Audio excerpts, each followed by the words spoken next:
enjoyed and everybody is back relaxed and refreshed. Everybody have handouts, and as I mentioned, I think probably most of you already know no Teletubbies in class today. That was in the room, and I just thought it would be easy to put it there. I am more of a Bugs Bunny fan, as you saw from last class. Today we dive into the last major area of the semester. Time has flown, and that is administrative materials. And this, I suspect, will be new to many of you. We will go through most of the administrative materials today and finish up in next class. Also, at the end of today, don't let me forget to hand back your legislative history assignments. And also, I will hand out the last assignment for the semester, hooray, on administrative materials. And as I said, we'll cover most of it today and the remainder in next class. So let's get started. I'm going to start with an introduction from a radio show called Marketplace. I don't know if any of you have ever listened to it. To get us started with what are administrative materials, and then we'll go a lot deeper.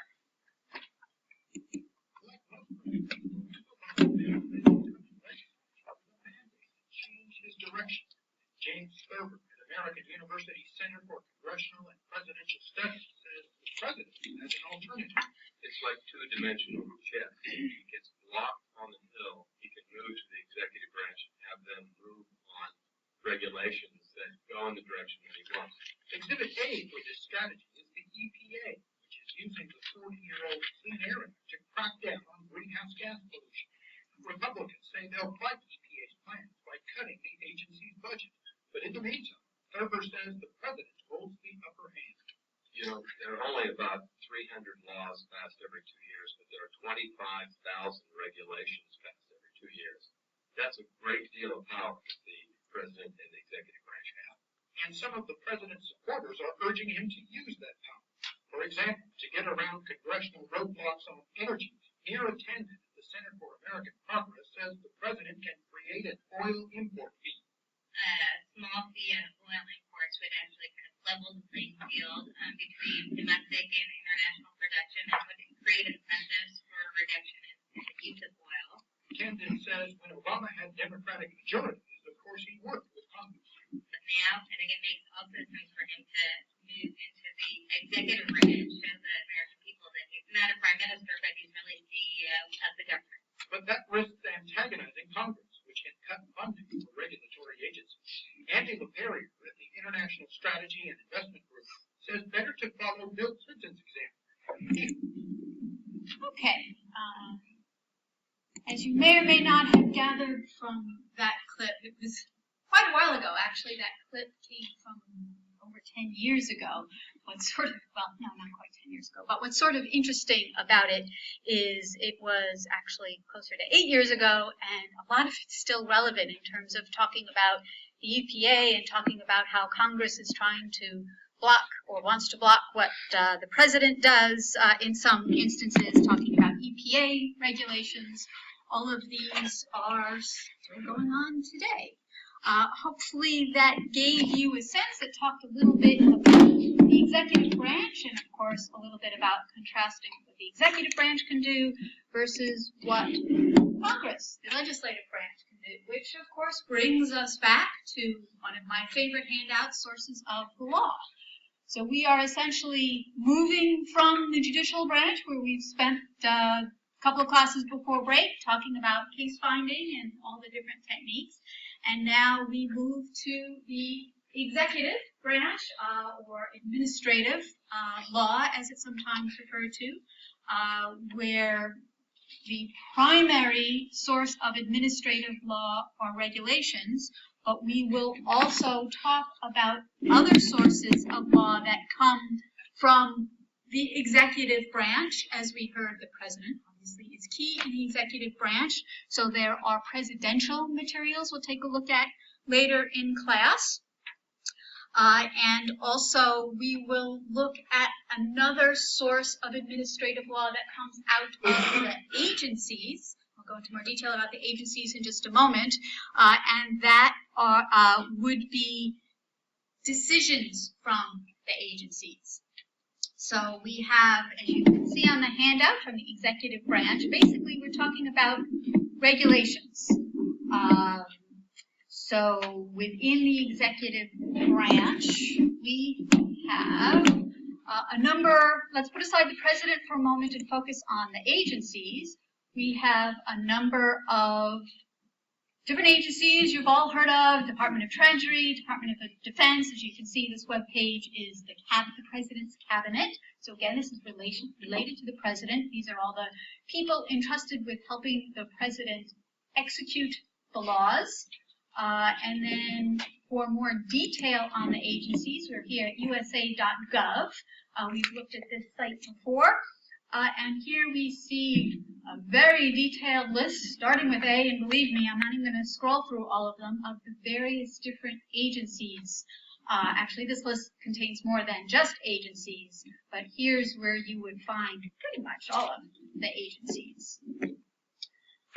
And as we see back here on our sources of law, once again, the structure of federal pretty much is mirrored in the state world. So again, in New York State, all states, they have governors, the executive, and then within the executive, there are the executive branch of the state, there are the various different state agencies, all of which issue these regulations. So let's take a quick look, and we'll be talking in a lot more depth in just a little while where we find these regulations. So we start again with the chronological publication of regulations as the agencies consider and then issue the regulations. They first get published chronologically in the Federal Register. That comes out daily for anybody who's interested. And then those regulations, the final regulations, get codified. Remember that term from statutes? Into the Code of Federal Regulations, fondly known as the CFR. And as I said, we will be getting into details about the CFR in a few moments. So we've got the executive branch with the president, and the president has tasked these agencies to help him execute the laws. Again, in the Constitution, that is the president's role. And but you might ask, where do these agencies aren't anywhere in the Constitution, right? You can see the Department of Energy or EPA in the Constitution. Where do these agencies get the right to issue these regulations that are part of the law? And the answer to that is that they are essentially, the agencies are delegated the authority from Congress, actually. Congress says to the various agencies, hey agency, hey EPA, for example, we want to have clean water, but we aren't experts in what exactly would be safe to make our water clean. So you, experts in water safety and chemistry and all sorts of other important areas about water and hydraulics, you figure out, for instance, how many parts per billion it's safe to have lead in our water, right? Big issue these days.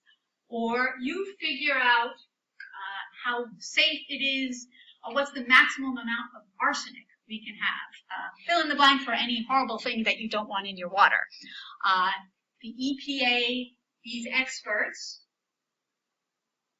then sit down and figure out, okay, what's going to be safe, and they issue these regulations. And of course, there's a whole process for issuing these regulations, right? In the Administrative Procedure Act on the federal end, and then of course in the state procedure acts on the state end. Everybody here take administrative law by this point? No, not yet? Okay, take administrative law. And I am, for those of you who have taken administrative law, I am obviously totally glossing over a whole lot. But for our purposes, that is pretty much what we need to focus on. So we've got this delegated authority to the agencies. And one, I think, really interesting example of why we care and why this is relevant in the real world today is actually in one of the handouts, is Obama's Clean Power Plan put on hold by U.S. Supreme Court. So you can see the date of that is February 9th, 2016. So the Supreme Court acted just a couple months ago on this, where, as you can see, divided Supreme Court blocked President Obama's sweeping plan to cut emissions from power plants, putting on hold his most ambitious effort to combat climate change. And go down a couple of paragraphs, you can see I underlined essentially the entities, the groups, the people that brought this case that ultimately made it to the Supreme Court basically are saying that the agency, the EPA, overstepped its authority and intruded on states' rights. So what is being argued in front of the Supreme Court, and actually I think this decision will come down probably later this spring or summer, is that essentially the EPA went further than Congress delegated to it in terms of issuing these particular regulations on emissions. And you can read about the legal foundation and what politically might happen with regard to these regulations. If you turn to the third page, the last page of the article, you see I've underlined a little bit more. This has been an ongoing issue within President Obama's term, where the EPA has been issuing various regulations and they've been questioned probably by entities that are hurt by it, not surprisingly, with regard to greenhouse gases. And so this has actually gone before the Supreme Court, not these particular regulations, but other emission regulations before. So as you can see, that this concept of delegation has real-world effect. And essentially what happens is, you may have noticed in some of the statutes we're looking at, there are some statutes that just talk about regulations and they say the head of the fill-in-the-blank agency will promulgate regulations to put this statute into effect. That is part of the authorizing statute. So there, within any particular statute, there is explicit authority saying, hey, agency, go make regulations. So, but as we can see from the Supreme Court case, the agencies have to be careful to stay within their authority. There have been instances where regulations have been overturned because the agency exceeded their authority. One example I can think of were there were regulations regarding the labeling and advertising of tobacco that were eventually overturned because it was determined that, I think it was the FDA, exceeded its authority in terms of issuing those regulations. Okay, and you can see how that works from a research, not so much research standpoint, but where it appears within the materials. Again, we have another walkthrough, so on pages, on the administrative materials handout, pages 1 through 2, this isn't something I'm going to ask you to be able to refer back to. I'm showing you these pages just by way of example of what the delegated authority looks like in the resources. So we're in the Code of Federal Regulations, so we're in the codified version of the regulations issued by the agencies. And within that set of Code of Federal Regulations, there is something called the Parallel Table of Authorities and Roles.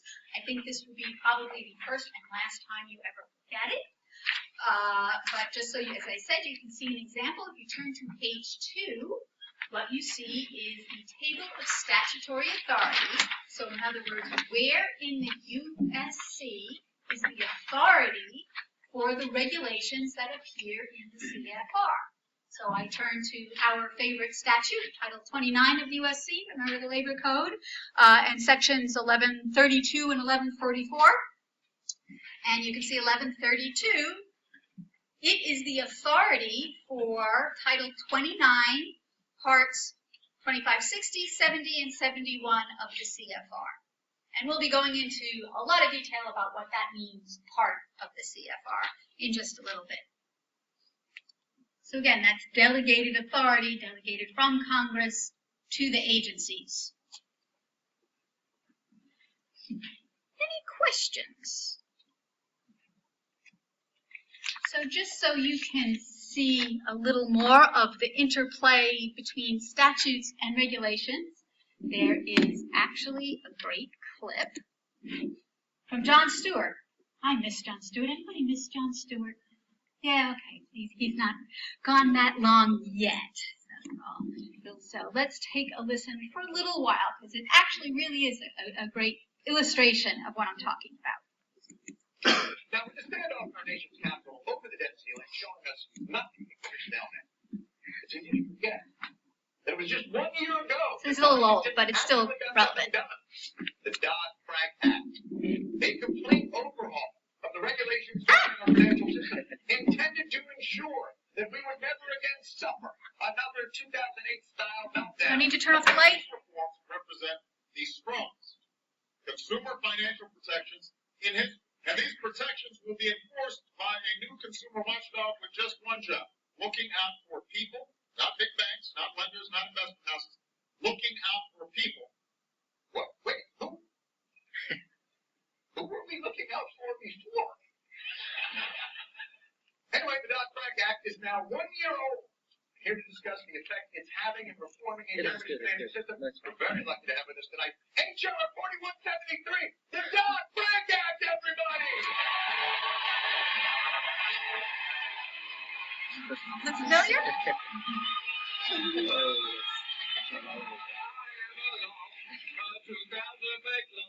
Congress passed me without one single flaw.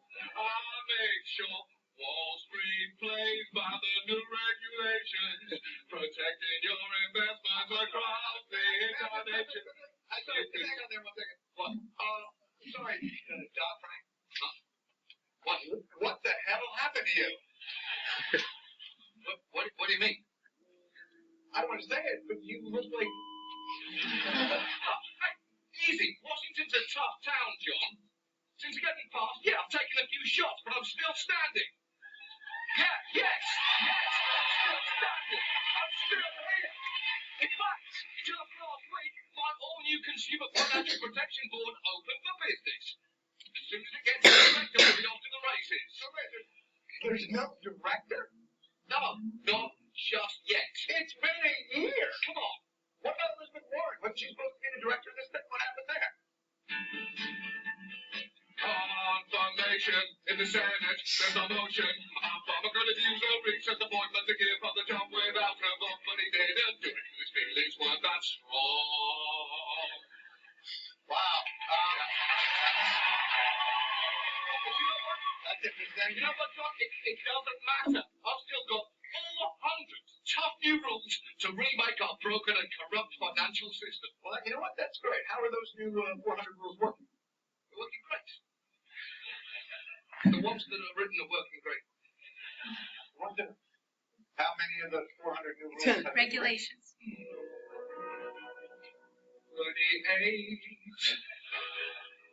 It's a magic number. Yes, it is.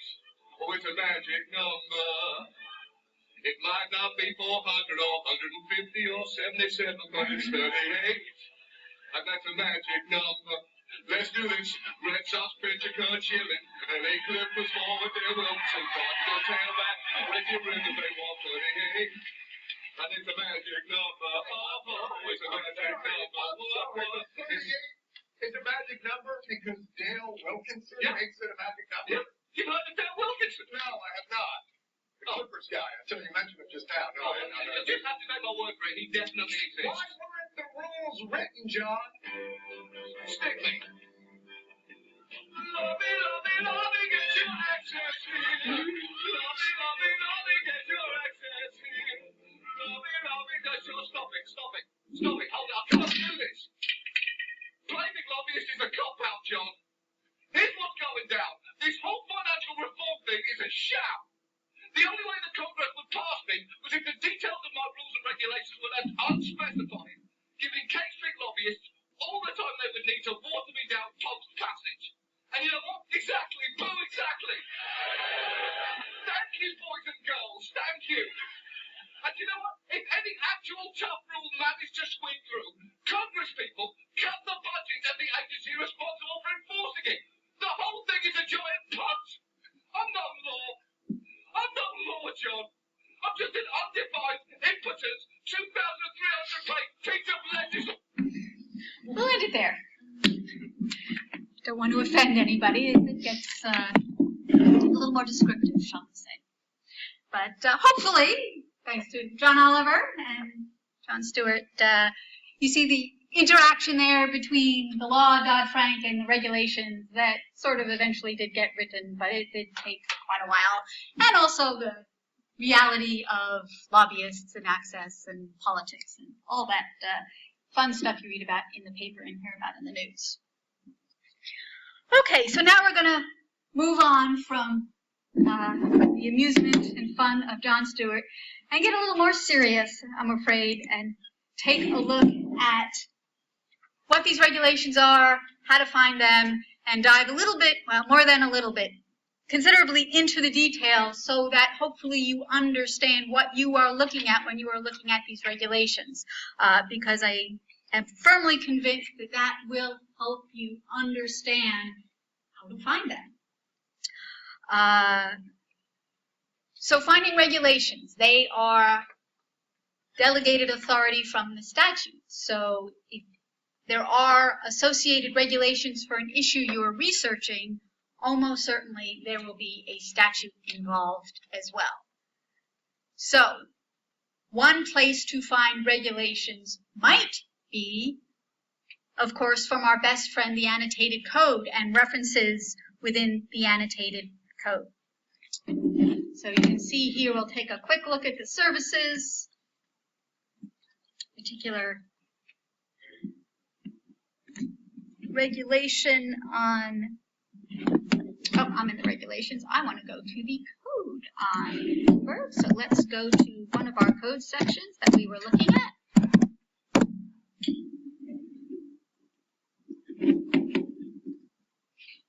So here's 1132, and we've talked mostly about section 1144, the preemption section, but 1132 is civil enforcement, which might be what we need to look at if we have to bring an action under ERISA, not in state court, because we're preempted by 1144. So here on Bloomberg, it's always, as we've discovered, a little hit or miss. But scrolling to the end, you get all sorts of information, and you do get references to the Code of Federal Regulations. And so notice we have to Part 2570. And again, we'll talk about what those parts mean in just a little while. A little bit more straightforward on Lexis. Again, give me a moment to go into the code, 1132. And it logged me out. That's okay.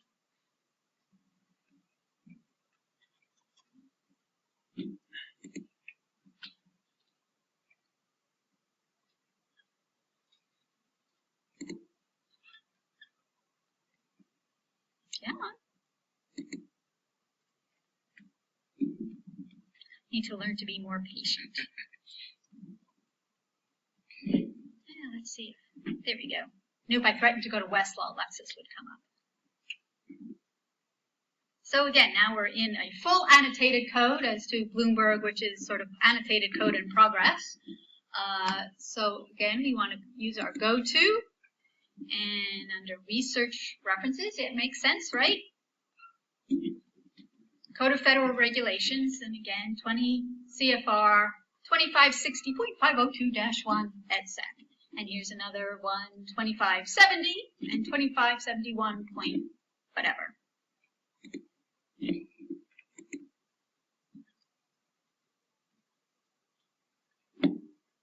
do try to keep myself logged in, but they log you out after not very long. So again, we're in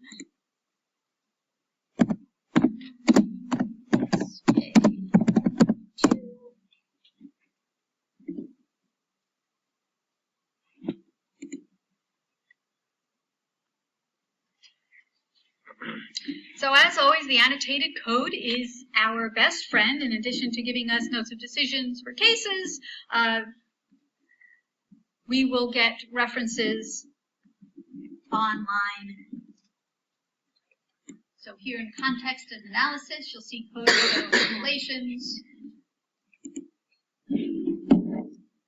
Now, one thing you want to be very careful with any of these references to the Code of Federal Regulations in the annotated code, or really anywhere else, and that is, it probably will not get you to the exact section that you want.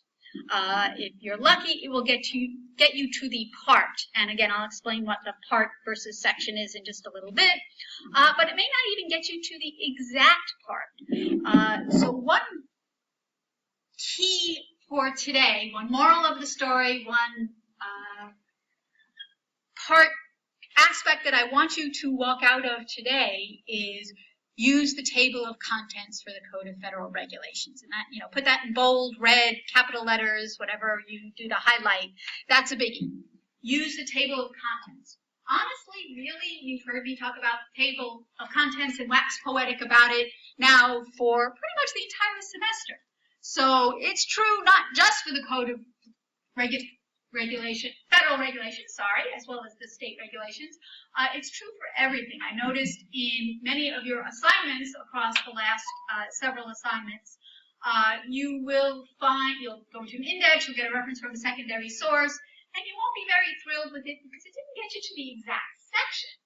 But it would have gotten you to the chapter in the treatise, or the general sub-area within the encyclopedia, or maybe within the right title and chapter of the annotated code. It just would be a different section, and then it would be just a simple matter of going to our great friend, the table of contents, and checking it out. This will be, as I said, especially true for regulations, but really a theme throughout the course is don't expect to always get, in fact, you rarely will get the exact perfect section. Learn to follow your nose and investigate a little bit and investigate around. So we will investigate around some of these references, 29 CFR, 2570. Maybe we'll look at 2560 or 2550 or even 2500, or obviously go in the other direction, as well as look within the details of the different sections. So that's annotated code. What would be another area, another resource type where we would get good references from? I've already said it, so it's not only not a trick question, I've already given you the answer. Where do we go to get references? Secondary sources. Secondary sources, like I said, no trick question.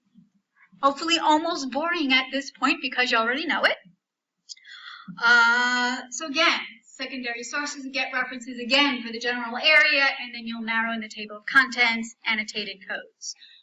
Keyword searching, I know it's what everybody wants to dive in and do their keyword searching, and that can work. But if you thought that the terminology in the statutes is very specialized, it's going to be even more specialized in the CFR, because again, they're talking about the nitty-gritty details of whatever area you're talking about. So if we know the term as lead, as in lead paint or lead water, they may use the official chemical term, which I don't even know, but one of you scientists out there will. I don't know that they do or they don't, but that's how specialized the CFR and state regulations can get. So if you are going to do the keyword search, again, just be aware that you probably need to get references from elsewhere as well. So let's just take a quick example. So at this point, and the other thing about, you will be following up to find regulations after you've already done a substantial amount of research. Again, regulations are delegated authority, so you will have found the statutes. And hopefully look into secondary sources to understand at least the parameters of your issue. But in doing a keyword search, for instance, here on Westlaw, notice here you have two different categories. We've got regulations issued by the agency, hopefully, unless you're in poor John Oliver's state where they haven't issued them yet. And so those are the regulations, and that's what we will see in the CFR. And then we have the administrative decisions and guidance.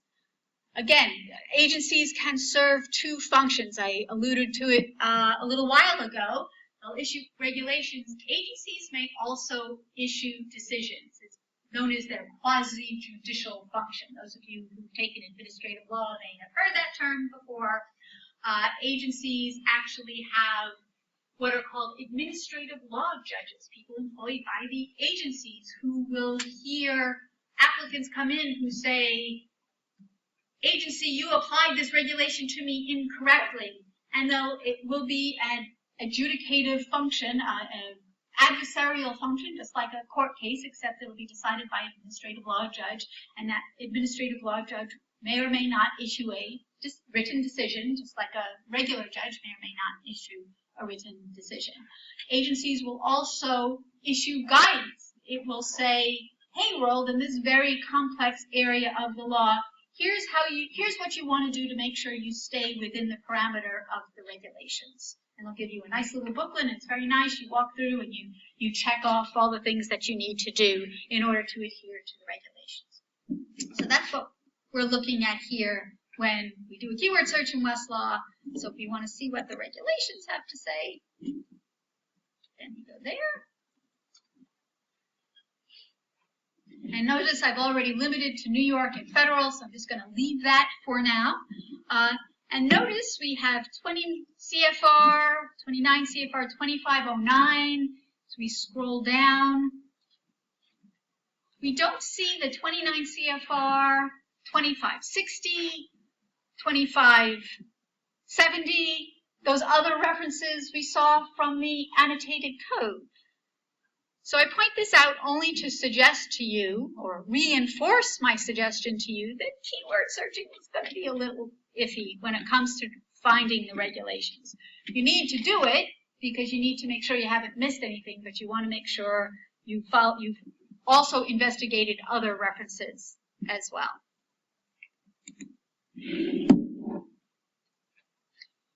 And just so you can see what it looks like on Lexis, we'll do the same search.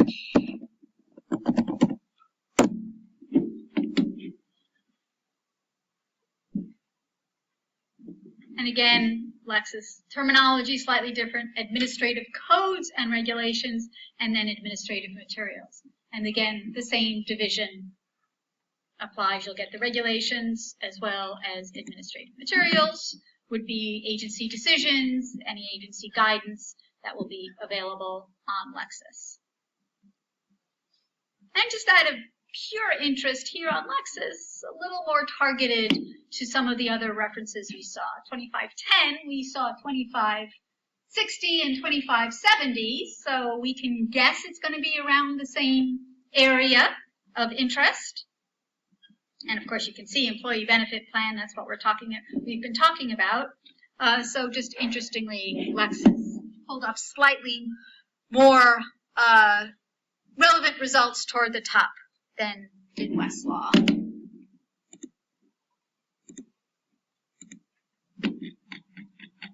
And again, Bloomberg.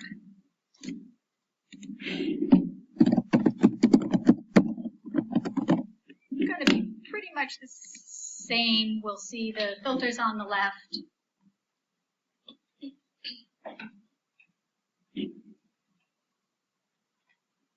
Never know if Bloomberg's actually doing the search. So again, the filters on the left, regulatory and administrative materials, and then within that, we see a whole codified regulations, forms, and here we see orders and decisions. So you can see those separated there. There is an index to the CFR. Frankly, I don't know too many people who use it these days. You'll see an example in the handout on page 3. Again, this is where you probably already need to know the terminology that the CFR is going to use before you've actually found the regulation, which I think is probably not likely most of the time. And so on page 3, if we do know we need to look under ERISA, or ERISA spelled out Employee Retirement Income Security, it's telling us again to see pensions. So we're going to turn to where in the index? A little review here. Pension, yeah. Don't trick question, Jen. I'll warn you before a trick question. How about that? So here on page 4, we see pensions, and again, we look under, again, employee retirement income security, since that's referred us. And then within that heading, employee retirement income security, we scan down, and we would kind of have to know that group health plans, and we've already seen that phrase before, group health plan. So hopefully that would be familiar as we've gotten to this later stage in our research, and that would refer us to 29 CFR 2590. But we've made a lot of assumptions here going through the index. I'm not saying never use it. I'm saying don't count on using it. I think references from other sources, the annotated code, secondary sources, cases will refer to regulations if regulations are relevant within the particular case. Those are all going to be the place where you'll get the best references. Again, probably not the exact perfect reference, but get you in the general area. Okay. Any questions? So let's dive in a little bit deeper and get to know the CFR. So as we said, looking at our sources handout, regulations first get proposed by the agency, the EPA, I guess it would be the Securities and Exchange Commission for Dodd-Frank, or whichever other agency is going to be relevant. And those proposed regulations will appear in the Federal Register. And here is what the Federal Register looks like in print. Again, this is probably the first and last time you will touch a print Federal Register. Pass it around. Don't touch it because it's available in so many different sources online for free as well as for free. It's not a whole lot of reasons to touch the Federal Register anymore. Anyway. Once those regulations go through the entire regulatory process that's spelled out in the Administrative Procedure Act and winds up as a final regulation, again, it appears in the CFR, and the CFR is a code, which means it's a subject compilation, just like our subject compilation in the U.S. Code or McKinney's. For state, we have the Code of Federal Regulation, a subject compilation, and in New York we have the code, the official compilation of the codes, rules, and regulations of the state of New York. I'm not saying that phrase again. I'm going to refer to it as the NYCRR, as everybody else on the planet does. If you want to try to memorize that, go for it. But most of the world knows it as the NYCRR. Don't get confused, because a lot of the world gets confused because they see NYC and think it's New York City. So I get a lot of attorneys, yes, I'm afraid attorneys, coming in and asking me, can I have the New York City rules and regulations? And I can pretty much guess that what they really want is the state regulations, not the city. Because they are interpolating or misinterpolating or interpreting, not sure which one's correct, but misinterpreting NYCRRs. But again, this is the state regulations. Okay. So as I said, let's dive in and take a look at the CFR. And then we'll talk a little bit about the Federal Register. So the CFR, like the U.S. Code, its other codification, is arranged into titles or subject areas. So we already know part of the terminology for the CFR. When we hear the word title, we know it's subject area. And just like the USC, the titles are numbered. So we are looking at the CFR here on GovInfo. As you can see, GovInfo is a beta site. We've talked a little bit about FedSys. Everybody remember FedSys? We've looked at FedSys for the U.S. Code. FedSys is getting updated by the government and will eventually become GovInfo. I happen to like the way GovInfo looks, and I figure it's going to be the new site. We might as well get used to it. So here's what the CFR looks like on GovInfo. And as you can see, Title I, and each title has its different subject area. So we get into Title VII is agriculture, aliens and nationality, and of course scroll down to the one of interest. Title 29 is labor. Now one thing you want to remember about the CFR, Title 29 is labor in the CFR. Title 29 is labor in the U.S. Code. Nice, right? Doesn't always work that way. It does for a couple of the titles. Title 26 is another example. It's income tax. It's the Internal Revenue in the CFR, and it's Title 26, I guess, is Internal Revenue Code in the U.S. Code. But a lot of these other titles don't necessarily correspond. And I make a bit of a deal of that because if you get the U.S. Code title, you say, oh, great, Title 42. I can go straight to Title 42 of the CFR. Not necessarily. Actually, Title 42 is another one that corresponds. So bad example on my part.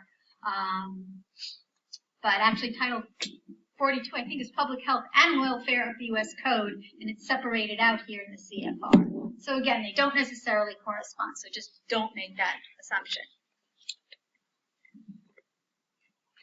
Okay.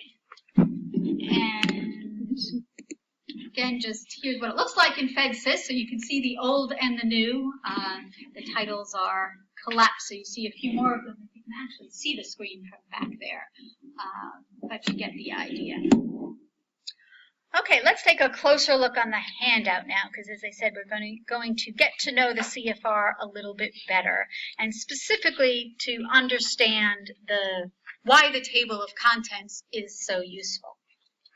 So on page 5, we're looking at Title 29 of the labor title of the Code of Federal Regulations. So we're now putting away the U.S. Code. We're done with that for a good while, and we're now looking at the regulations, at the agency's rules and regulations. And turning to page 6, we see part of the table of contents for Title 29, and we see the subtitle B are regulations relating to labor. Subtitle A was something else we're not interested in, so I didn't copy it. And notice I've highlighted with a handy-dandy arrow Chapter 25, XXV in Roman numerals. Good to know your Roman numerals for some legal research. And if you didn't already know Chapter 25, you could just scan through it, and hopefully you would discover, it takes you, 2 minutes to scan through 25 lines of text, and you'd see, oh, Employee Benefit Security Administration Department. That sounds relevant. So Chapter 25 is probably a good one. And maybe you've noticed, extra bragging points if you have, some of the parts that we've already encountered as likely relevant: 2560, 2590, 2509. You get the theme? The first number, 2560, 25. 2590, 25.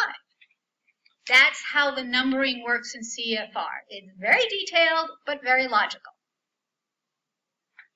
So let's turn to page 7, where we see the table of contents for Chapter 25. So you can see the various different, and within Chapter 25 are those parts that we saw reference to. So a part is just basically a subchapter, if you will. So we see, and again, always good to scan the table of contents because you may encounter sections or parts that you didn't know were there that are relevant. So 2510 probably is an example of one of them because, notice it's definition of terms used in subchapters C, D, E, and F. Remember, definitions, if you see definitions, always look at them. They may not have anything useful, but if one of the terms that's important to you is defined, you need to know it. So we definitely want to look at part 2510 that's going to define terms used in all of these different subchapters.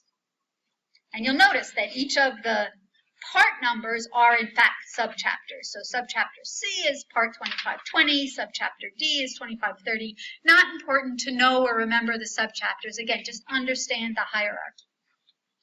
So understand that the part is going to contain a whole bunch of sections. When we look at the sections, I think it'll make sense in terms of the numbering.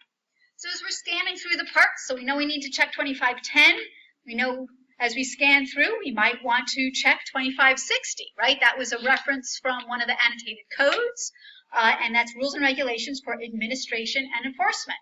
Well, we want to know how ERISA is administered to see whether or not our client, remember our client, can sue, and whether she needs to sue in federal court or can sue in state court. 2570, procedural regulations for ERISA, so we might need to look at that eventually too, if we are going to wind up suing under ERISA. And turning the page 8. And scanning through the parts, and now I didn't highlight every single part that might be of interest, but what I did highlight was the last part, 2590, rules and regulations for group health plans. And again, that is the part number, and put that in the handout, so if you refer back later on, you remember that, what that number is. So we have several different parts, 2510, 2560, 2590, perhaps others that we want to check. Any questions so far? Then let's take a look at an actual CFR section, a regulation, on page 9. So let's start with part 2510. So once you actually turn to or click on the part, you will see the actual regulation sections within each part. So 2510 is pretty short. There are, what, about half a dozen, a little bit more actual sections of different definitions. So just so we have our terminology straight, so we have the part we've already talked about, 2510. We have the section number. So the first section number in part 2510 is 2510, no surprise there, 0.3-1. And yeah, it's a lot of numbers in there with dots and dashes and whatnot. That's just how they do it. What you want to recognize is when you see that 2510, that's not the section number, that's the part number. And all of the sections within part 2510 will start with 2510. So again, very detailed, but also very logical. So then there's section 2510.3-2, 0.3-3, etc.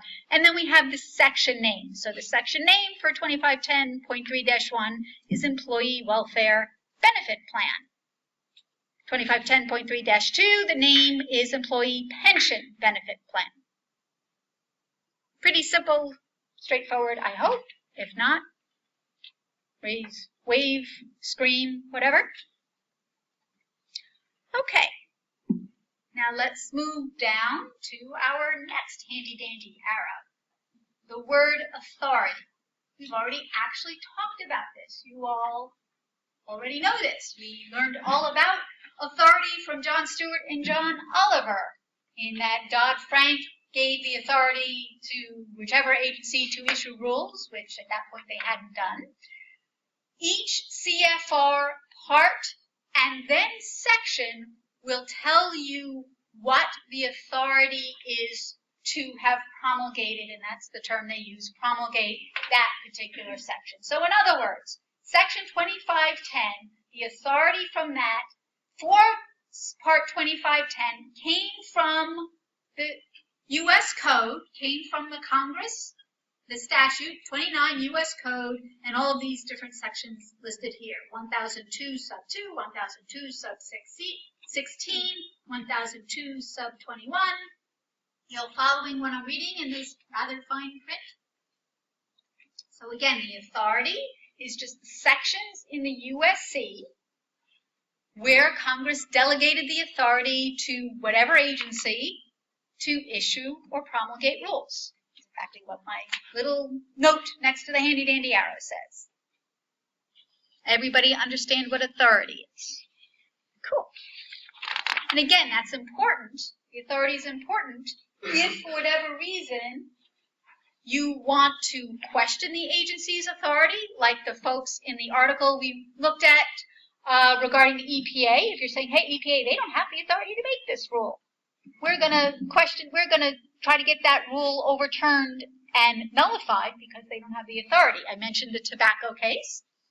Or you may be on the other end. Maybe you are working for the president and you want to defend this rule and you want to say, absolutely, the EPA has the authority. In fact, if you read the article, you'll read the justification from the Obama administration on why they say that, yes, actually, they do have the authority. So again, that's why authority is important.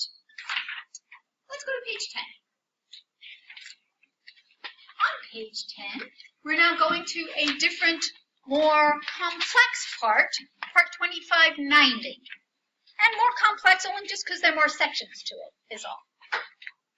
And you can see there's, what, a couple dozen there? And you can see all of those sections. 25, again, the numbering system, very logical. 2590.606-1, 0.606-2. Then we see 2590.701-1, 2590.701-2. All of the different sub-parts, as you can see, and you don't have to worry about what the sub-parts are, just understand the numbering system. So understand the first number is going to be the part, and then the section comes after.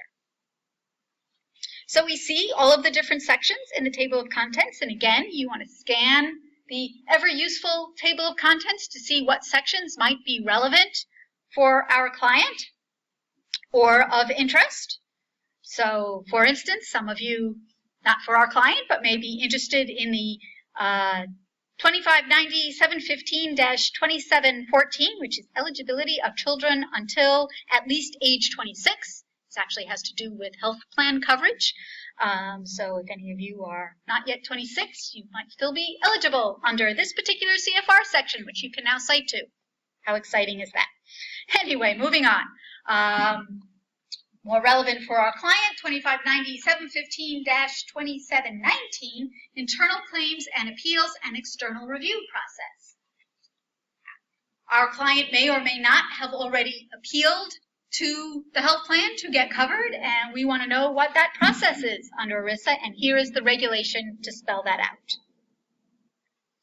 And finally, 2590.731. Look at that, preemption. State flexibility, construction. There is a regulation having to do with preemption that we need to know about. We may read it and decide, no, it doesn't apply to us, or we may read it and say, ooh, it's a good thing we read that because now we know we have further detail on how the preemption section applies. So lots of different regulation sections that may or may not be relevant for our client. And once we get past the table of contents, again, we see the authority. Now, this is the authority for the entire Part 2590. So what this is telling us is that Congress in 29 U.S. Code 1027, 1059, 1135, I'm not reading all those numbers, in all of those various different sections, Congress said, okay, agency, go issue regulations go issue rules and regulations for group health plans. And this is the authority for the entire Part 2590. Now notice under authority, something new, or something we haven't spoken about yet. Source, 62 FR 16941, April 8, 1997, unless otherwise noted. Everybody see that? The source is telling us where this regulation originated, where it came from, where it was born. It was born in the Federal Register. Remember, we start in the Federal Register, and then our regulations get codified in the Code of Federal Regulations, the CFR. So what the source tells us is where our regulation was born in the Federal Register. And we will see why we care in just a little while. So what this is telling us is this is the source where Part 2590 was born in the Federal Register. Now it says unless otherwise noted. What do you think that means? Anybody? It's not a trick question, but it is a guess.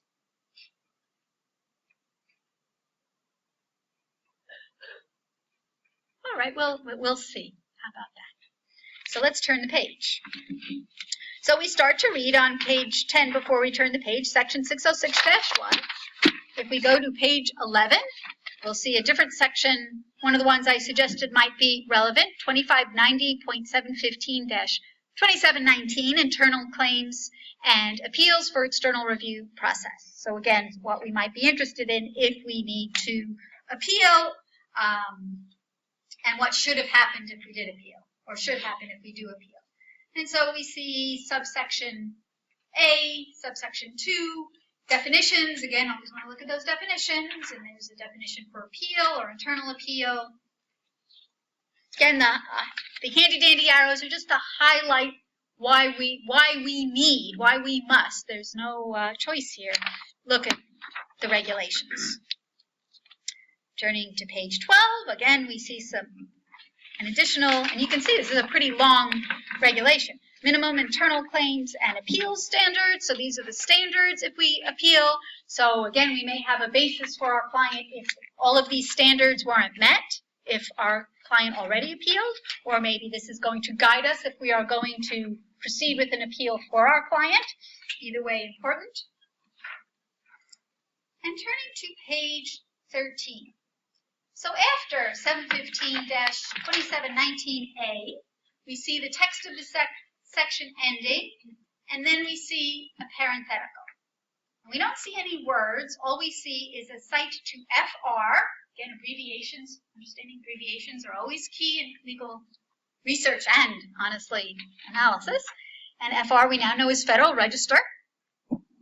So what this parenthetical is telling us is an answer to the question I posed and left unanswered for a few moments is, unless otherwise noted, basically is telling us that that's the source for Part 2590 unless you see something else after a section. So unless you see a Federal Register citation after a section, you look for the part source. The source will be in the part, after the table of contents of the part. If you see a source note after a section, then that's the source for that section. So the source for section 2590, 715-2719A starts in 75 Federal Register 43354.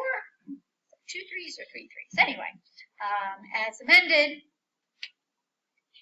does this source remind you of anything we've seen? We've seen a cite, 75 FR 43354, July 23, 2010, as amended, 76, comma, June 24, 2011, semicolon, space, 76 FR, July 2011, semicolon, space, 78 FR, November 2013, semicolon, space, I'm doing that for a reason, 78 FR, November 2013. Does that sound familiar?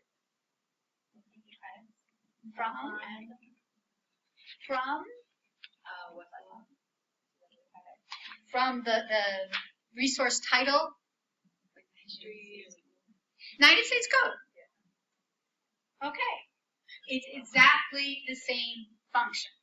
Remember I said the Federal Register will tell you where your regulation, the source will tell you where your regulation was born in the Federal Register. And that's the source of where our particular section was born in the Federal Register. And then it gives us the amending history. So it started in 2010, in July 2010, and it was amended in 2011. And then we see semicolon, space, breadth, and amended by 76. So we do the same analysis to find out all the different places where our regulation first was born and then later amended. And why do you think we're going to care? Well, why did we care for statutes? Why did we go look through the credits for statutes? What did we need to know?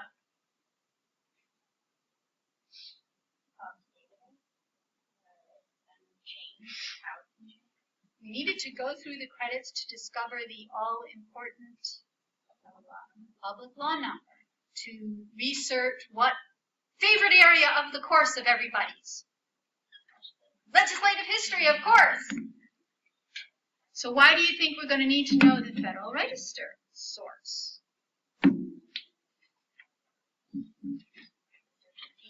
To research its regulatory history. Exactly. And we'll do that in just a while. And don't worry, we won't spend much time on regulatory history. It's not quite the same complexity as legislative history. Although notice they do use the I'm just a bill even in the John Stewart, John Oliver clip.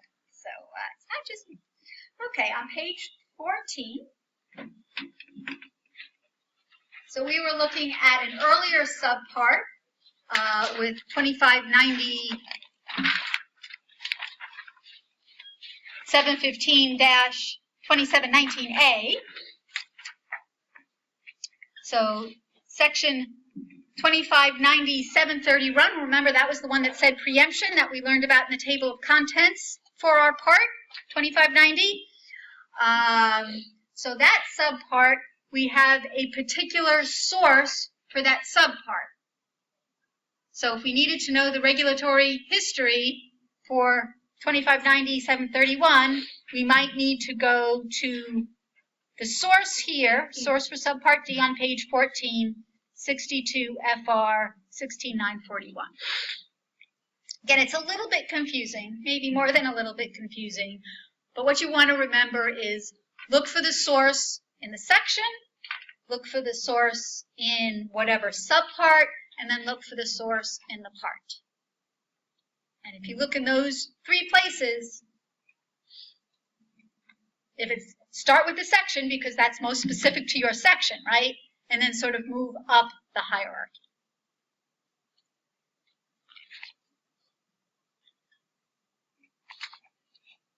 And turning to page 15, any questions on turning to page 15, you notice I've underlined the words provisions of section 514 of the Act, just again to bring you around to the relationship between the regulations and the statute. Remember, section 514 is section 514 of the original enactment of ERISA. So remember Public Law 93-406? Or at least ring a bell. I don't expect you to remember the number. It's kind of sad that I do, but anyway, section 514 within Public Law 93-406 is, of course, our preemption section. And so here the regulation is referring to that because this regulation is about preemption. So it's all interrelated.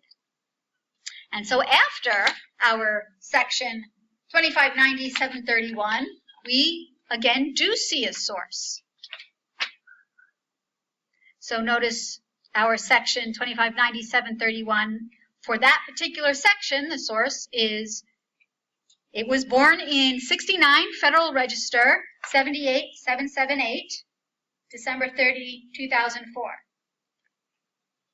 Write that down or make a note of it somewhere because we'll come back to it. I'm going to ask you. Okay, so we've seen our section. We've seen the source. We're in the Federal Register. Our section is born.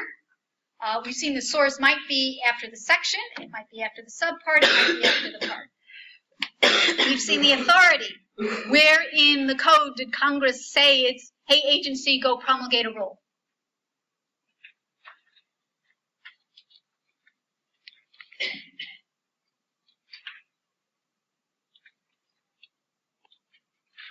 Let's take a quick look at what all of that looks like online.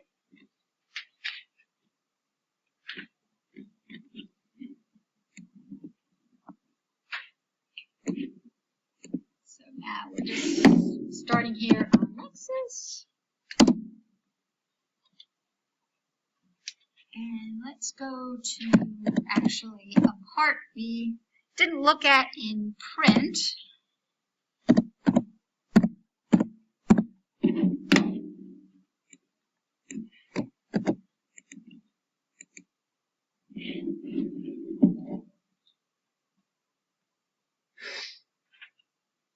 So now that we understand what the different pieces of information within the CFR, where the regulation comes from, why we care, let's see what it looks like and how we would utilize it online.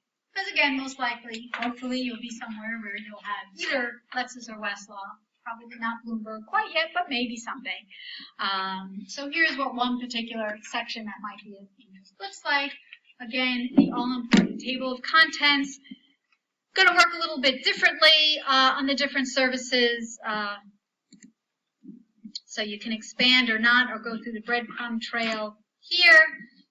And of course, you can view the full table of contents.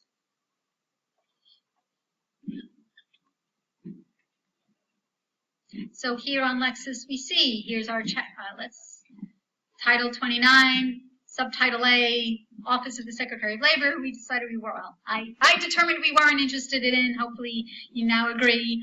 Subtitle B, regulations relating to labor, and you again scan down the different chapters and you would hopefully come upon Chapter 25, Employee Benefits, and see the various subchapters, investigate those that look interesting, definitions of course, and then administration and enforcement, and then within that, Part 2560, where we see these different sections where we just came from. And then here are the different parts. We were looking at 2590, which if we expand here, we would see the different sections. And again, you've got to go through the subparts. This honestly is one reason why I like to use the print, because I find clicking through all of this, I start to, especially in the table of contents, I start to lose my place as to where I am in the table of contents. So that's one reason why you might actually someday really prefer to put your hands on the print. You may not. If it works for you, great. But because the table of contents is so critical, find what works for you, I guess, is the moral of this particular story. So back here in our section. So on Lexis, on Westlaw, which the print does not have at all, there is no annotated CFR in print. So I've gone on and on about how the annotated U.S. code is your friend. U.S. code annotated, U.S. code service, both of which do exist in print. Don't know if you'll ever use them. On Lexis and Westlaw, there is no annotated CFR in print. The services, though, because they cost so much, do give you something for your money, and one of that is they actually do give you some of the benefits of an annotated code.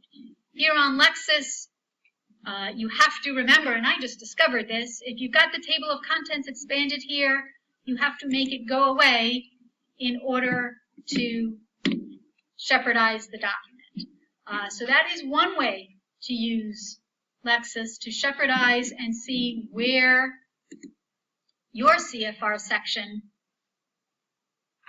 is cited by cases. Another way is to see if there are any case notes or notes of decisions. Again, the same exact thing we did with the annotated code for statutes, we can do for the annotated code for the CFR. Most likely the case notes you'll find far fewer, both in terms of number, and you'll find fewer sections will have case notes.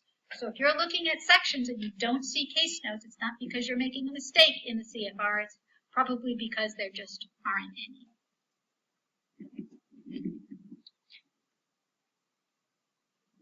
And similarly on Westlaw, let's see if I can find our Westlaw. Yeah, there's our Westlaw tab. And let's just pull up the same section. Again, table of contents.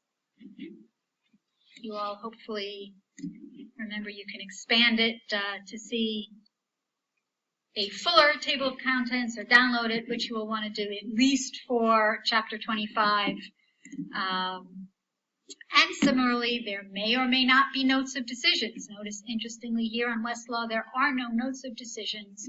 But again, you can look at citing references and look at the 15 cases that cite to our regulations section.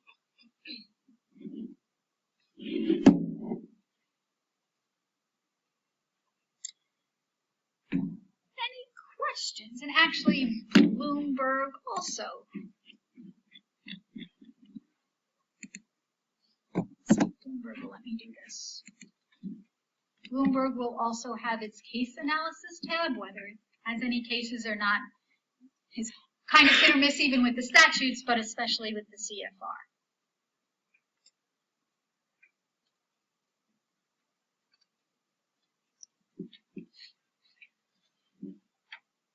You get the idea.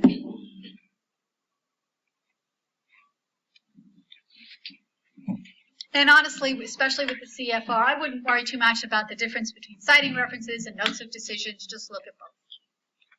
Typically won't be a whole lot there.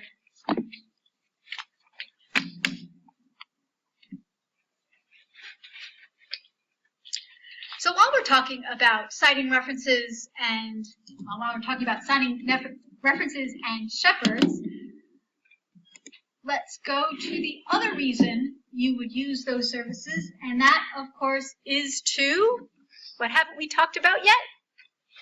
Update, and update. Haven't done that in a while.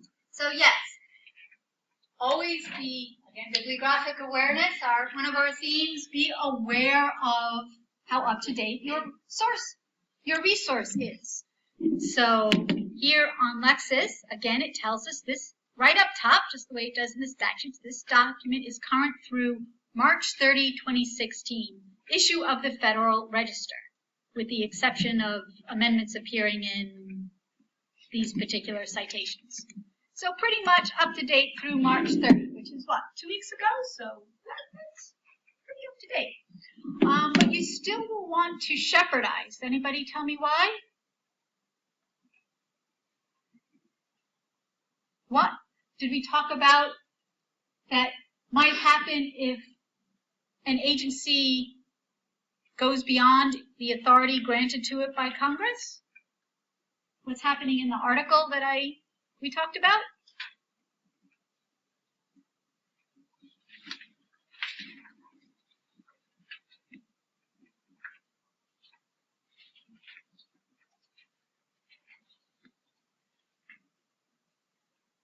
This is a real separation of branches kind of question. Gets all of them in there. You're asking if they overstep their power? What happens? Maybe the courts have been judge it, all these sort of tests to see if they follow their authority. So if the court determines that the agency has overstepped its authority granted by Congress to promulgate the rule, what's going to happen to the rule? It's going to go away. The rule is going to get invalidated. It's going to go away. Yeah. So you want to see, now hopefully, Lexis would pull this off of the system if a rule was invalidated, but you want to double check and make sure that perhaps a case has just limited it as opposed to invalidating it completely, or just invalidating portions of it, which hopefully again would get pulled. But so you want to check to see if there are any cases that have somehow reinterpreted or changed the rule. Unusual, in all honesty. And same is true with citing references for Westlaw. And again, if the rule is entirely invalidated, Lexis and Westlaw should pull it from the system since it's no longer a valid rule.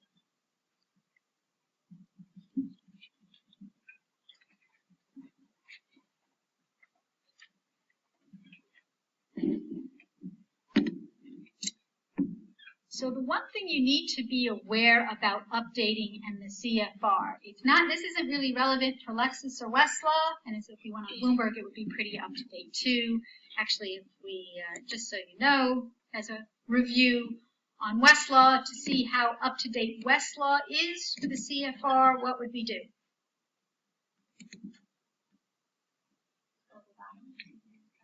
Or click on currentness if you're lazy, which I am. So click on currentness and it tells us current through April 1.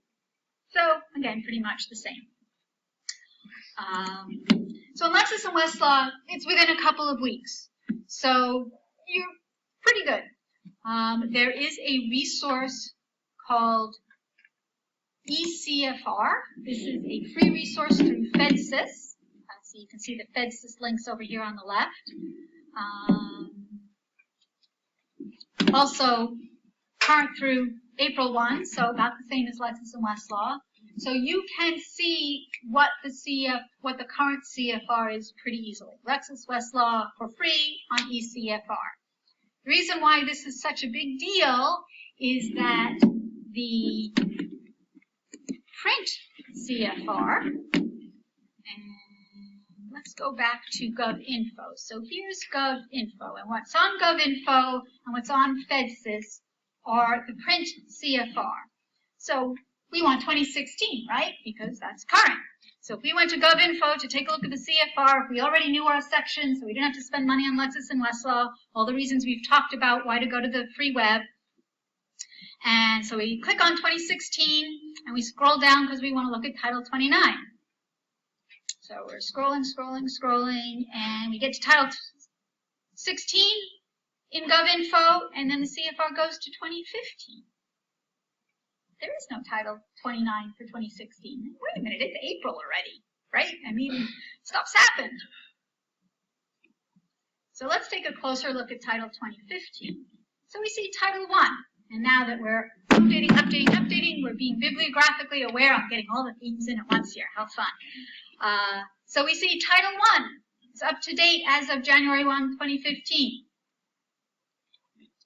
And we can see Title 1, this Title 1, up to date as of January 1, 2016. Back here in 2015, let's scroll down to Title 29, because that's the one we care about. And there is a Title 29, and that's up to date July 2015. And notice just a little bit before, after Title 16, these titles 20, 21, April. So we've got a bunch of titles that are up to date as of January, April, July, and then the last quarter of the titles, the highest numbers will be October.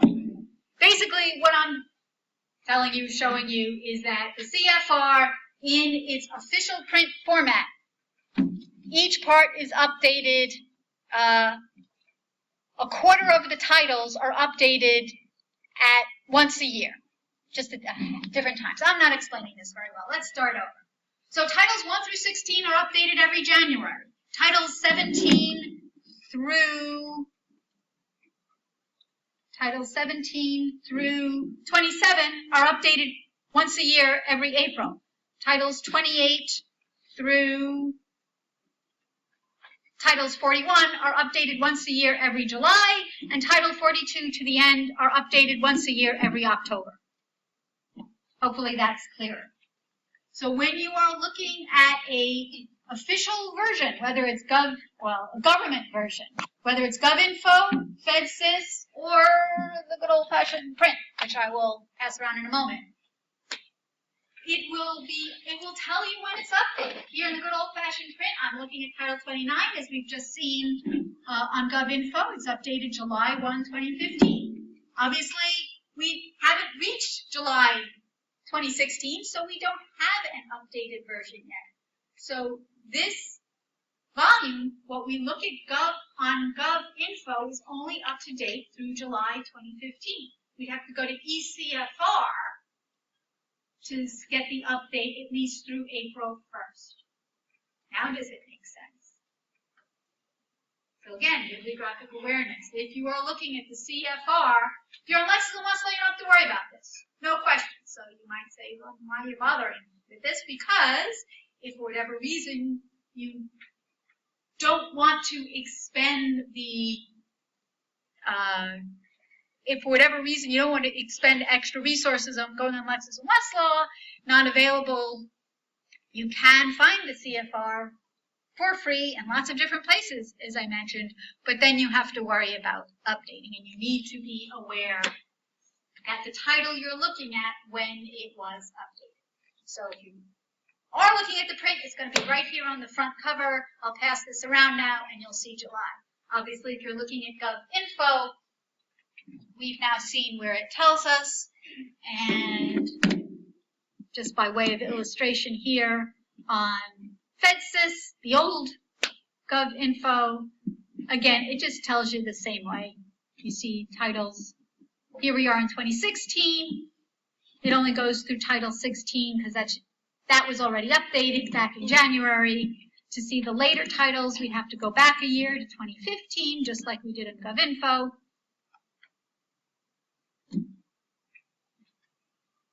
And then we'd see updated in April, July, and October.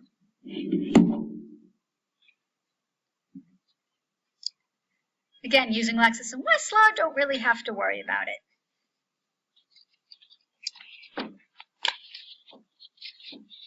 I'm jumping around a little bit today. So the handout, if you look at page 22, you'll just see ECFR, an example of ECFR. Obviously, I printed this page a week or so ago that we just looked at. And there is another way of updating the CFR using something called the list of sections affected. It's very intricate. And at this point, with ECFR, with Lexis and Westlaw, it's probably not going to be necessary. So I, on page 23, have given you a page just to let you know this thing exists and how it might work, but we're not going to go into the details. If any of you are really just dying to know how to use the list of sections affected, I'll be happy to show you after class or another time at your convenience. So that's updating. So now we've looked forward in terms of updating to see what changes might have happened to our section. Now let's look backwards. And for that, we'll turn back again into the handout where we left off.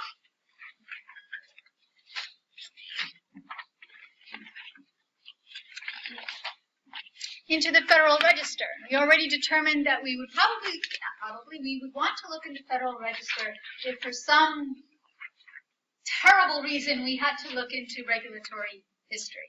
So let's get to know the Federal Register a little bit better. So notice on page 16, the title page, December 30, 2004. Anybody know where I got that date from?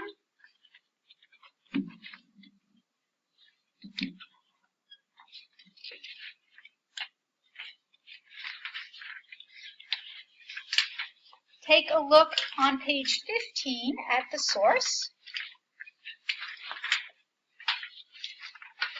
It's just the page before.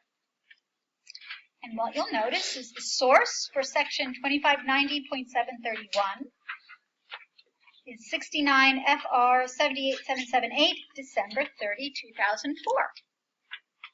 The thing with Federal Register is it gives you the whole citation. Really, what you need is the date and the page number. So we found December 30, 2004. Let's take a look at it. On page 17 is the beginning of the section that adopted our section. So we're looking at page 78, 720. It's not the page reference we got. All I did was flip back to the beginning. But what we noticed with my first handy dandy arrow on the left, 29 CFR part 2590. So this is where our part essentially was born. Like I said, you use the Federal Register to find out where your section and part were born in the Federal Register, and here it is. And what it's telling me in the Federal Register is that what we're looking at is a final regulation. Actually, the Federal Register contains a whole variety of different resources. Federal Register will contain the proposed regulations. It will contain the notice for comment. For those of you who have taken administrative law, this should all sound familiar.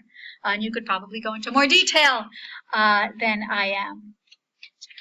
The Federal Register will contain some other executive branch materials that we'll talk about after the break. Yes, there will be break in a little bit. Executive orders and other executive actions. So back here on page 17. This particular page in the Federal Register is reflecting a final regulation.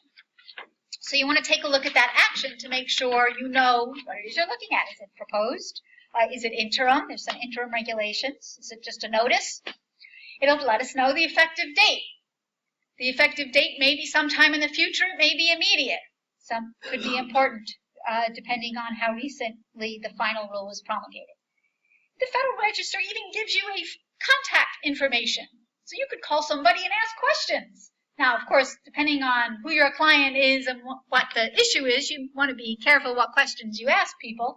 And obviously, this is from 2004, so I don't know that this person still works at the agency. but you actually get contact information.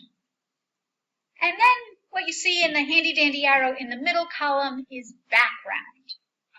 And this is where what we were talking about earlier, regulatory history, appears. So in the Federal Register, where it indicates that it is a final regulation, you can find a section usually on background. And then you see language that lets you know that, hey, this is regulatory history. This is telling you what was considered as we, the agency, put together this final regulation. So you see, after consideration of all the comments received, remember there's a notice and comment period, again, for those of you who've taken administrative law. The agency issues a proposed regulation, and this is all under the Administrative Procedure Act, and then they open it up to notice and comment, and interested parties will give their comments.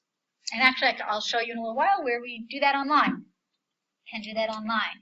Then you see the Part B back on page 17 in the right-hand column, overview of the final regulation, and you see the underlined language. Final regulations do not modify significantly the 1997 interim regulations, so that tells me I may need to go back to the 97 to get some regulatory history, but instead add several clarifications to the general framework already established.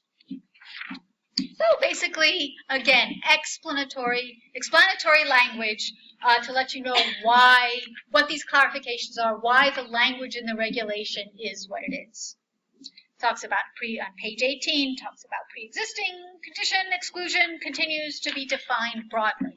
So if that were an issue, which is not for iClient, but if it were, it continues to be defined broadly. And then finally on page 19,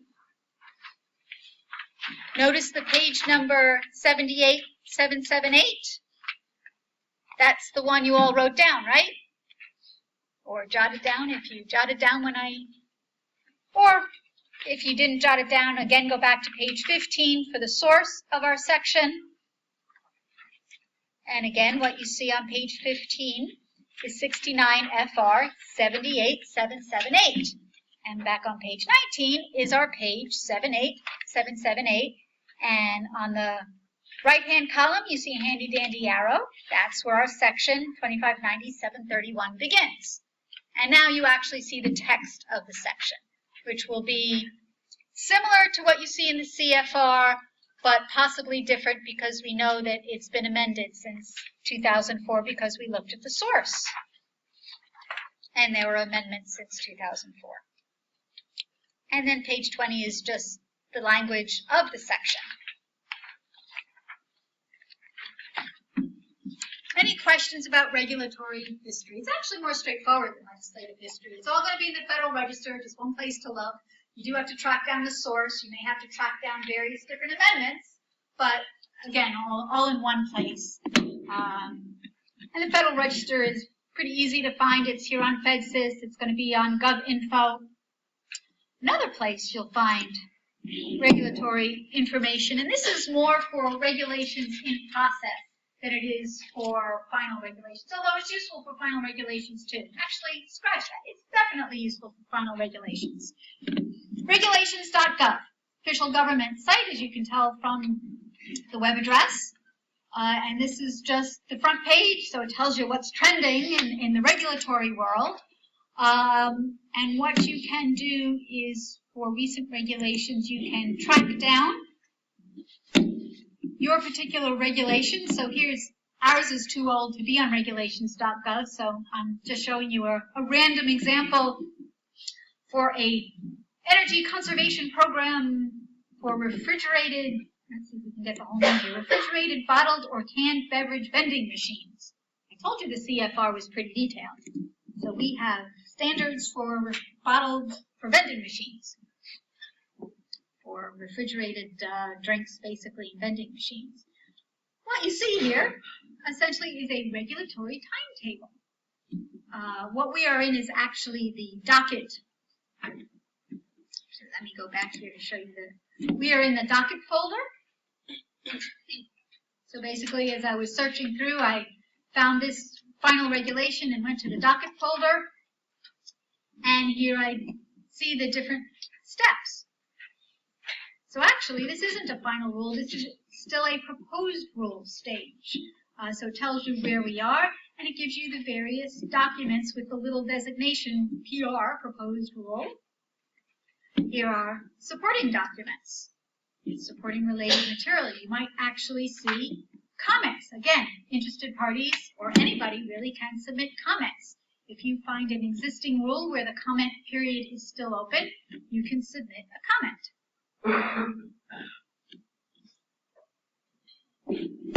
So this can be very useful if you are tracking a rule in progress. So for whatever reason you are tracking vending machines for canned beverages, which actually could be relevant for our assignment client, right? She's interested in doing creating a beverage, so you might want to know about standards for refrigerated bottled vending machines for our client's new tea. Just obviously making that one up as we go along, but so that's regulations.gov, where you can get a sense of the regulatory history as it's happening for the notice and comment. Any questions? That's a whole lot of stuff. So let's take a break and come back at 10 to 6 Hofstra Daylight Time. We'll talk a little bit about agency decisions, and then we'll do a workshop trying to incorporate and use all of this stuff.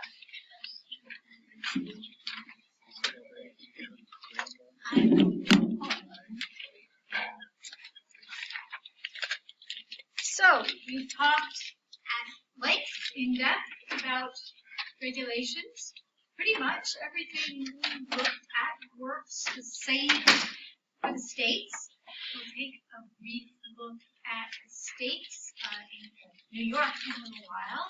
But the one area we haven't touched on yet are that other function of agencies. So we talked about promulgating regulations, and they wind up with the CFR or the NYCRR for state. But there are also these agencies have their what we call quasi-judicial function to adjudicate disputes, typically between an individual or an entity, a corporation, and the agency itself. And these decisions are issued by what are called administrative law judges or possibly agency commissioners.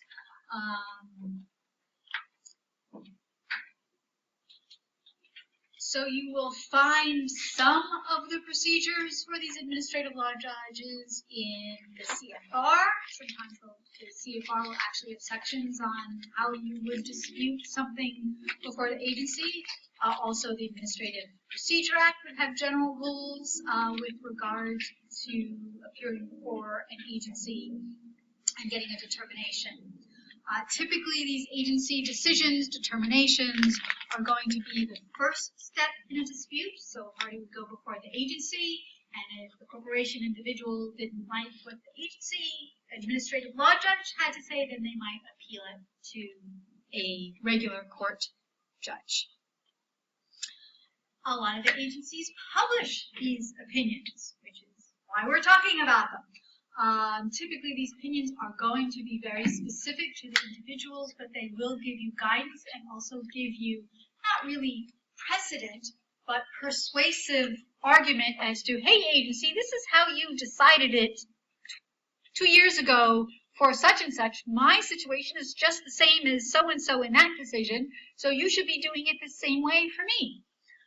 So these agency decisions are worth looking at. However worth looking at, they are very difficult to find. Really super difficult back in the mean old print days, not quite as difficult now that we have the web. And what I have up on the screen is a research guide essentially put out by the University of Virginia, where these folks have pulled together the links to administrative decisions, just like it says. And this is actually also on page 24 of your handout. By the way, these links that we have been looking at are, of course, on the course website and the course links, so you can find them there as well. And I should highlight, we have a whole folder just for administrative materials under the class web links. so you can find these links there. And so now I need to go back and find our administrative decision. So again, this research guide pulls together the different agencies, starting with A for agriculture and going through. And the nice thing about this is you may or may not be able to guess what to Google in order to find the agency decision. Because yes, Googling Department of Labor decisions might get you there. But as we see, as we scroll down to the Department of Labor in our research guide, or yes, I could have searched. What we see are different divisions within the Labor Department. So there are ARB decisions. There are Employee Benefit Security Administration, which may be of interest. Notice compliance assistance, that might be of interest. There are ERISA advisory opinions. So unless I knew to Google ERISA advisory opinions, if I had Googled Department of Labor decisions, I might not have found these. So I would do both, honestly. Nothing wrong with Googling to find the agency decisions. You could also try going through a couple of the sites we looked at earlier that have links to the different agencies. Honestly, I'd probably Google before I did that. But then I would definitely check here on this website to see what I find, to see what might exist that I didn't know about, so didn't know enough to Google for. So this would be the first place I would go. If I had Lexis and Westlaw available, those would be either the second and or third place to go. And as you may remember, we were looking at the Code of Federal Regulations here on Westlaw, and we were looking at citing references, and notice citing references have a link to administrative decisions and guidance. The administrative decisions that are available on Lexis and Westlaw are really hit or miss, actually. Hit or miss in terms of which agency and departments within the agency they have, and hit or miss in terms of time period. I don't know how far back they go. But once you're here looking at a regulation, it's pretty easy to check citing references and to see what they have. And then, of course, you have the added benefit of search within results. Taking a quick look at Lexis. Let's see if I have our section. Let's go back to our section here.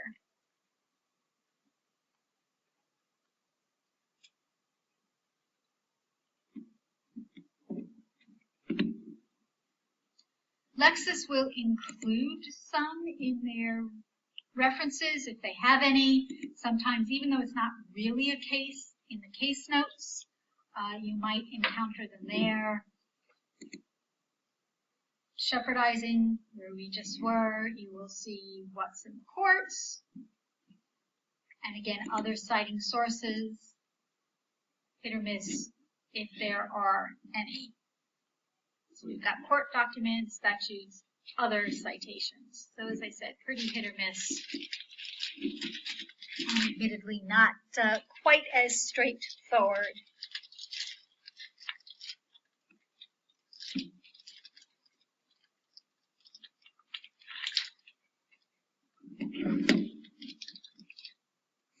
Another way to find them, which probably is better, especially on Lexis, is if you do a keyword search.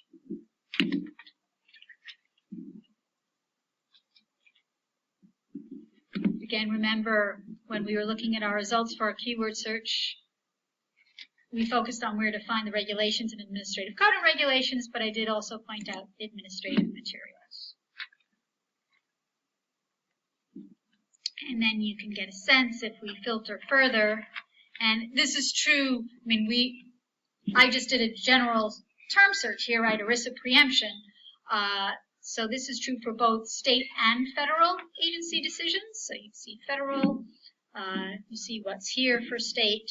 You might want to limit your search by jurisdiction initially. If you knew, for instance, I just want New York, I don't want federal. And so here we see actually these ERISA opinion letters here, but we see other agencies, so you get a sense of what agencies are available. here on Lexis. Likewise on Westlaw, doing a search. I pointed out way back at the beginning of class in our search results, regulations, and of course this separate link for administrative decisions and orders. Again, can limit initially by jurisdiction if you want to go to state, or I have New York and federal here, so I'll have a little bit of both.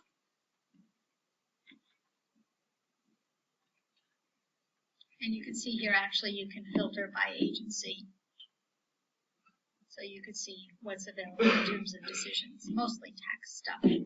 From what we're looking at here, that's not to say it's mostly tax stuff generally, but since ERISA does have a lot of tax implication because it's pension related, that's why we're pulling up tax stuff. And in terms of searchability, and as always, we have the search within results, which is useful in both Lexis and Westlaw. And in terms of searchability on the web, just by way of reminder, so here we were looking at ERISA, so we decided advisory opinions might be of interest, and what, remember our Google search. But remember our advanced Google search that allows us to search a particular site. So here's our Department of Labor.gov, EBSA, Employee Benefit Security Administration, regs, AOs, administrative orders. And then I'm going to cut it off there before the last bit of the web address. And then remember, I'm going to use the word site. And then I'm going to paste in the web address, and then I'm going to search for, I don't have a good example here, so let's just see what happens if we do preemption. And so within that site, Department of Labor Gov, EBSA, I'm searching for the word preemption and getting those advisory opinions that mention. So while there may be a search mechanism, honestly, I would do both because I don't know exactly how this search is set up. And I mean, how easy is that? Just copy, paste, cite, put in your words. And I have found differences even when there has been a search box on the site if I've then done the Google site search. So if you really need to find something, you have that available. You have the site search available. In terms of admin decisions, we haven't talked about them yet. Next class we will talk about loose leaves. Loose leaves basically pull together everything and include administrative decisions. And as I said, we'll go into more detail on that next week. When you find these administrative decisions on Lexis or Westlaw, they may or may not have a Shepard's or links up in citing references for KeyCite. Again, pretty hit or miss. We go back to the bibliographic awareness, just look and see what's available.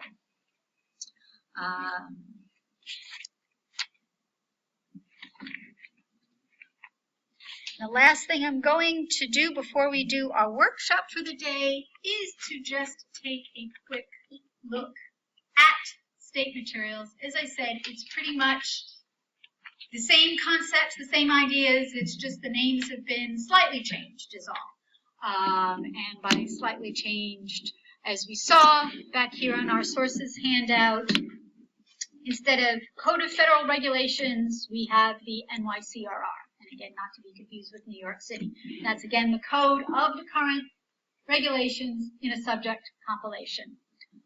Those regulations were originally born in the New York State Register as opposed to the Federal Register. And most states do call their administrative daily, or actually the New York State is weekly, I believe, publication for agency materials a register. So Connecticut Register, I'm pretty sure. I don't know about Montana, but I'm guessing it's the Montana Register. You can pretty much guess that that's what it's called. So again, same concept, names changed. Everything we did on Lexis, Westlaw, and Bloomberg works the same in terms of finding the codes, using the codes, it being sort of annotated with regard to notes of decisions in case note, at least on Lexis and Westlaw. Unless anybody is really anxious to see it, I don't know that we really need to run a repeat of that.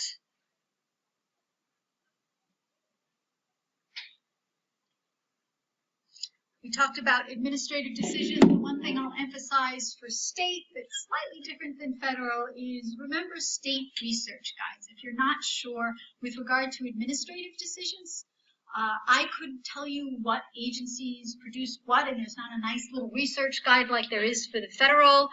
So your state research guide, I showed you one in print, or if you find something on Google, that's good too, will tell you whether or not an agency issues decisions. And you will find some of those decisions, as I said, we were looking at Westlaw, on Lexis as well, and to some extent on Bloomberg.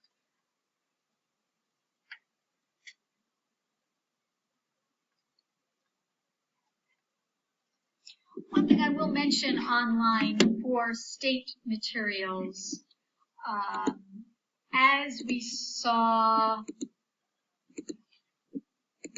with federal, is that you can find state materials for free on the web, obviously not as searchable, no shepherds, no notes of decisions if there are any. So here is an example. Find the one I'm looking for. Okay, let's go back here because I've now lost the tab. I have so many. So back here in our course website, exactly why I put this together, administrative materials. Scroll down and state government links at usa.gov, state administrative agencies. Let's go there. So again, because it's the executive agencies or an executive branch, we see the governor's picture here, and it talks about the governor and various officials. And if we scroll down far enough, we get to the different agencies. So here would be how I would get to the New York agencies, possibly Googling them. So if we were interested in the health agencies and the Department of Health.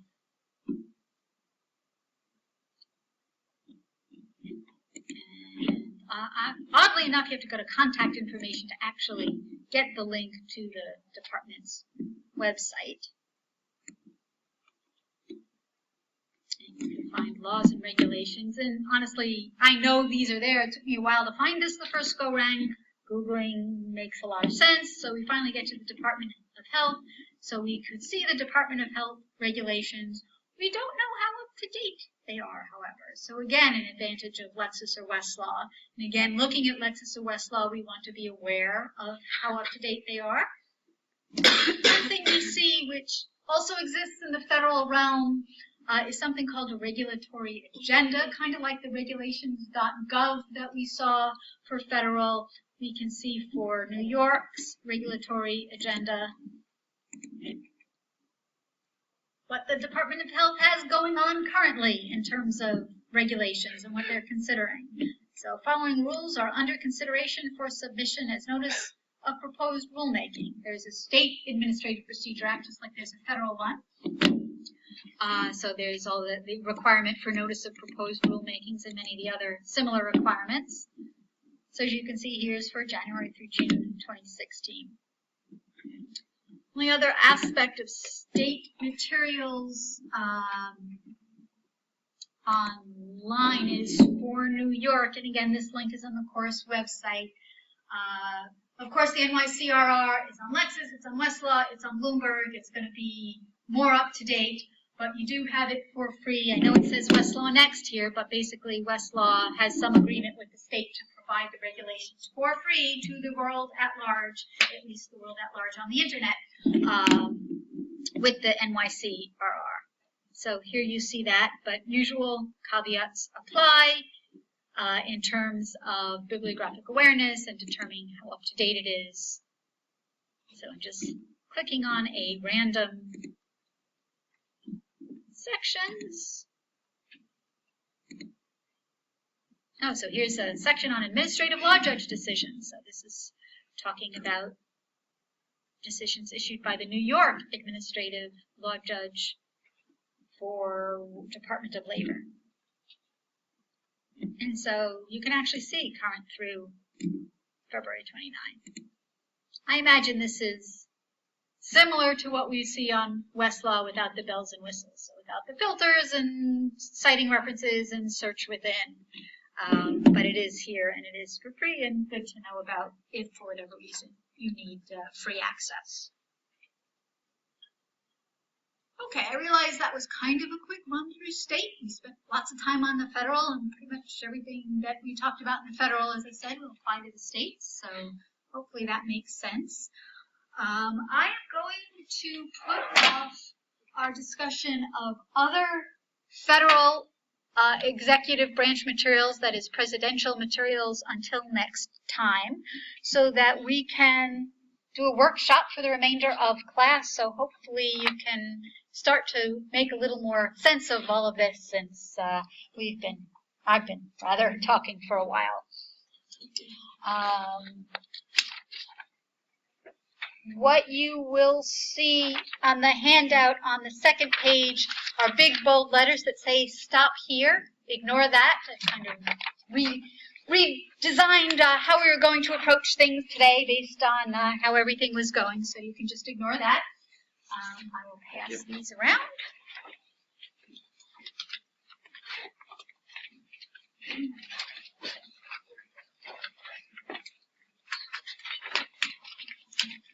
While they go around,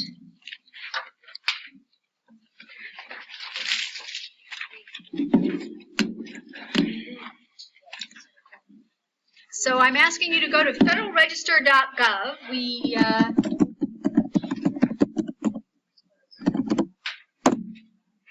This is another source for the Federal Register, a bit more up to date and searchable.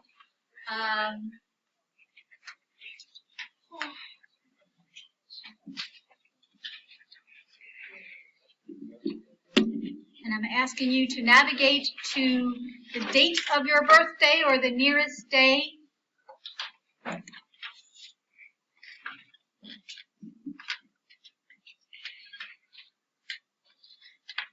You can go to a specific date here for 2015, because again, we want to make sure that there's a Federal Register issue for that date.